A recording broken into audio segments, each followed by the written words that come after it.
Muhammad Ali Jinnah biography 1876 to 1948. Muslim statements. Muhammad Ali Jinnah led Pakistan's independence from subcontinent and was its first Governor General and President of its Constituent Assembly. Muhammad Ali Jinnah was born in Karachi, Pakistan on December 25, 1876. At the time of his birth, Jinnah's official name was Muhammad Ali Jinnah. Jinnah's father, Jinnah Punja, was a merchant. As a whole, the family belonged to the Khoja Muslim sect. When Muhammad Ali Jinnah was 6 years old, his father placed him in the Sindh Madrasatul Islam school. Later, Jinnah's parents enrolled him in the Christian Missionary Society High School. Jinnah developed an admiration of his father's business colleague, Sir Frederick Laycroft. When Croft offered Jinnah an internship in London, Jinnah accepted the opportunity. At his mother's urging, the 15-year-old Jinnah entered into an arranged marriage with his 14-year-old bride Amibai in February 1892. He departed Karachi in January of 1893. Jinnah would never see his wife or his mother again. Amibai died a few months after Jinnah's departure. Devastatingly, Jinnah's mother Mithibai also passed away during his stay in London. After a few months of serving his internship, in June of 1893, Jinnah left the position to join Lincoln Inn, a renowned legal association that helped law students study for the bar. Over the next few years, Jinnah prepared for the legal exams. While studying for the bar,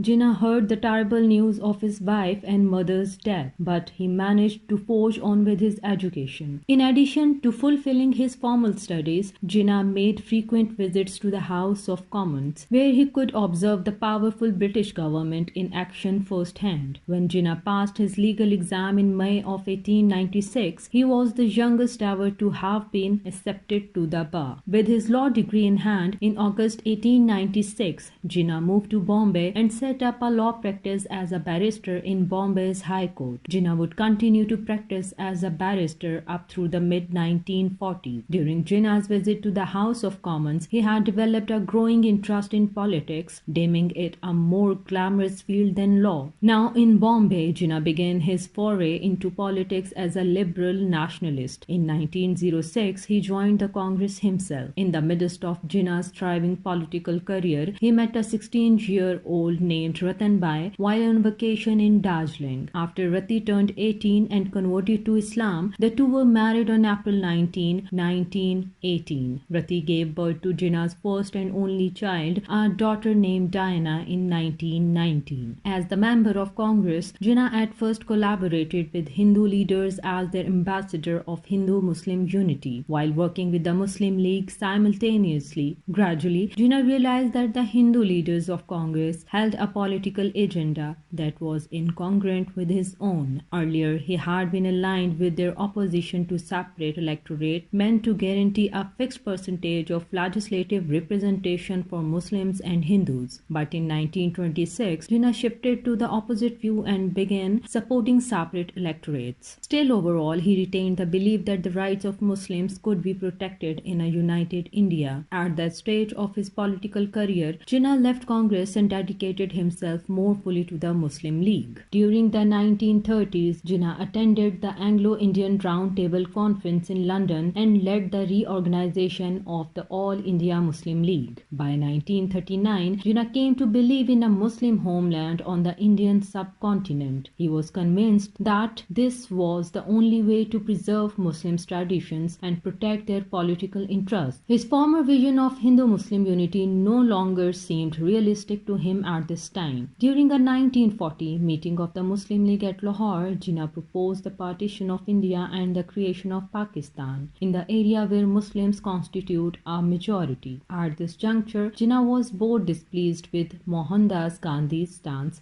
at the Lahore Round Table Conference in 1939 and frustrated with the Muslim League. Much to Jinnah's chagrin, the Muslim League was on the verge of merging with the National League with the goal of participating in provincial elections and potentially conceding to the establishment of a united India with majority Hindu rule. To Jinnah's relief, in 1942, the Muslim League adopted the Pakistan Resolution to partition India into states. 4 years later, Britain sent a cabinet mission to India to outline a constitution for transfer of power to India. India was then divided into 3 territories. The first was a Hindu majority, which makes except present-day India. The second was a Muslim area in the northwest to be designated as Pakistan. The third was made up of Bengal and Assam with a narrow Muslim majority. After a decade, the provinces would have the choice of opting out on the formation of a new federation. But when the Congress president expressed objections to implementing the plan, Jinnah also voted against it. The independent state of Pakistan that Jinnah has envisioned came to be on August 14, 1947. The following day, Jinnah was sworn in as Pakistan's first Governor General. He was also made President of Pakistan Constituent Assembly shortly before his death. On September 11, 1948, just a little over a year after he became Governor General, Jinnah died of tuberculosis near Karachi, Pakistan, the place where he was born. Today, Jinnah is credited with having altered the destiny of Muslims in the Indian subcontinent. According to Richard Simons, Muhammad Ali Jinnah contributed more than any other man to Pakistan's survival. Jinnah's dream for Pakistan was based on the principles of social justice, brotherhood, and equality, which he aimed to achieve under his motto of faith, unity, and discipline. In the wake of his death, Jinnah's successors were tasked with consolidating the nation of Pakistan that Jinnah had established. Hats off to Muhammad Ali Jinnah, Rahmatullah alayh. Pakistan Zindabad.